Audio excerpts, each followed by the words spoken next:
We may not have cured, I don't know, cancer, depression, or we might have with some, you never know. But one thing we have cured is boredom. There is no way you can be bored when the show Impractical Jokers exists. The greatest show in the history of the world. Sal. He's Sal. We all know the viral Sal picture of him in the pizza shop looking all massive. I love Sal. I could be related to him. Love him so much. Murr, the ferret, aka, just Murr. Hilarious. And then there's Brian Quinn, Q.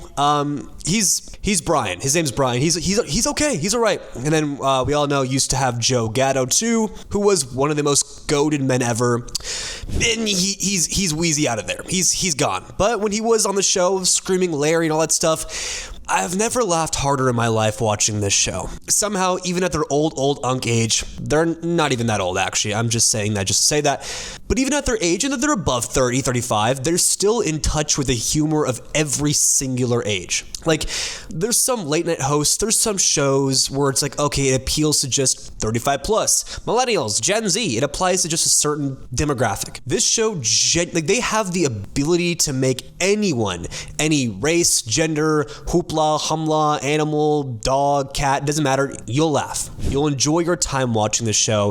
It's the best to watch with girlfriend, boyfriend, family members. I watch it with my parents. It is literally a show that's just timeless. You can go back and rewatch episodes from, 8 years ago. It's on True TV. I didn't even know True TV was a thing. I didn't even know people still watch TV until I realized that the Impractical Jokers is literally the best. It's truly the best. Sal, also one of the funniest people of all time. Murr, actually hilarious. And Q's trying. Q's genuinely trying. But the show has never lost its spark. So if you're ever bored, if you ever need something, to get some time with your family, like, hey, let's start this show. Let's watch this show. I heard it's good. I'm telling you, you'll laugh. Your kids will laugh if you have kids. Your parents will laugh. Your grandparents will laugh. Everyone can find it funny. And it's so impressive to see a group of guys that can somehow make it really is difficult to find a show that can make it work for everyone, but somehow they figured it out, and it might be one of the only pieces of television that has that ability to be for everyone, which is just it.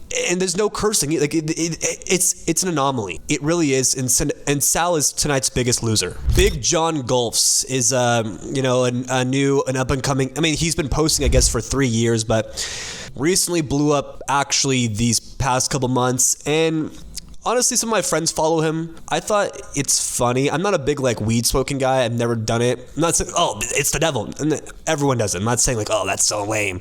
But he just does talk about fogging it up and smoking every single video. It's like, okay, it was funny, and then it's funny, and it's funny.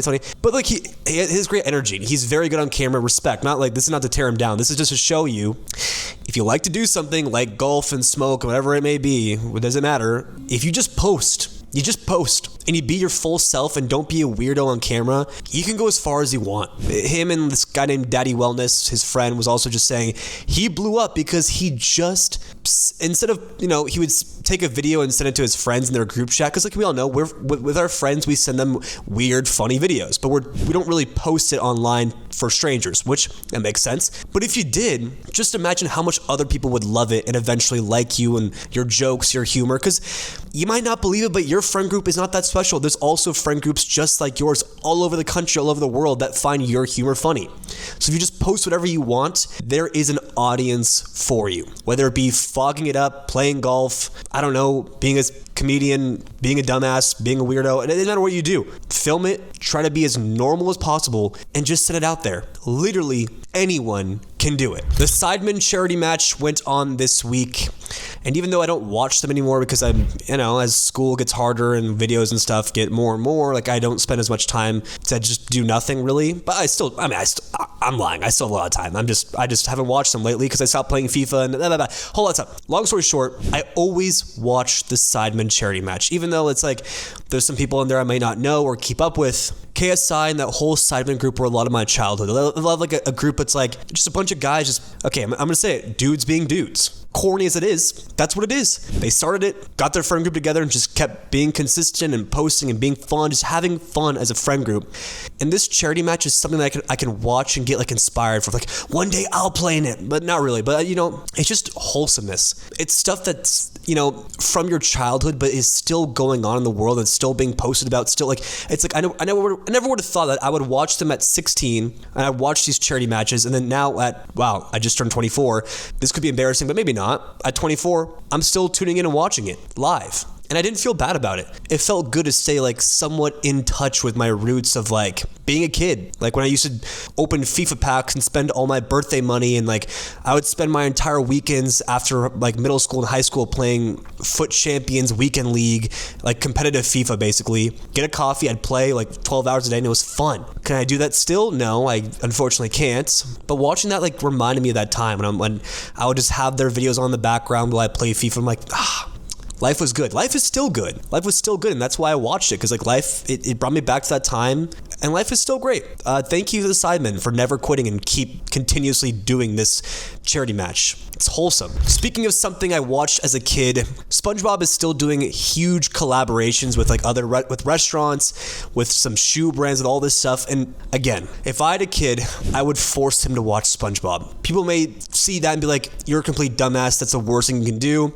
But I can tell which one of my friends or people I just meet, if they were allowed to watch SpongeBob as a kid. I feel it gives you some sort of different, like fluffier, kind, happier vibe to you. Sure, it could be detrimental, but I don't think so. To me, it made me just more of a happy, like, didn't take things too seriously, except when they need it. It doesn't ruin your life. It just makes you not take unnecessary stuff too poorly. SpongeBob was excited to go to work every day, happy. I'm ready. F is for friends who do stuff together. He would just describe and just talk about having fun. So how could that possibly be bad? All the kids watching it are working now, most likely, most of them, and they should be excited for work just the way SpongeBob was. The show was just wholesome, good energy, always smiling, always putting on a happy face. And he just was really never sad. Like there's a few episodes where he was sad. He dealt with it. Patrick was hilarious. It's still kind of entertaining now at 24. Could sound creepy to say that out loud. Could sound weird, but to me, I still love it. And I think I will force my kid to watch it as he grows up so he can be more exuberant, as they say. Kash Patel is suing over some company saying he has an alcohol problem. And this has nothing to do with that. I just think Kash Patel is hilarious. Like regardless of his work as the director or not, or whether you like him, whether you think he's an idiot, the dude's just unironically hilarious. Like he's not trying. Like watching him when the US hockey team won the gold and like he was just somehow there celebrating, and him using the FBI plane to go to UFC fights. Like sure, it could be annoying to hear that your FBI director is doing that. Probably not the best, but unironically, like this guy just doesn't care, like in a weird, funny way. No hate, no love. Just I don't know how he does it,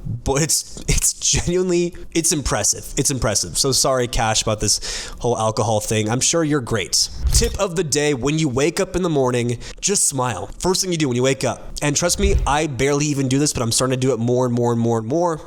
When you start your day off being like, oh, damn it, I have to wake up, it's Tuesday, I have to be at work or at school. If you just smile when you wake up, like, I'm happy I woke up, it weirdly has made the rest of my day better. Because first of all, you could have not woken up, someone you love could have died that day. If you just enjoy being alive and smile in the morning, it does set the tone for your rest. If your mornings are good, most likely there's a higher percent chance that the rest of your day will be just fine. If you win the morning with a smile, you can't really lose the day. Bars.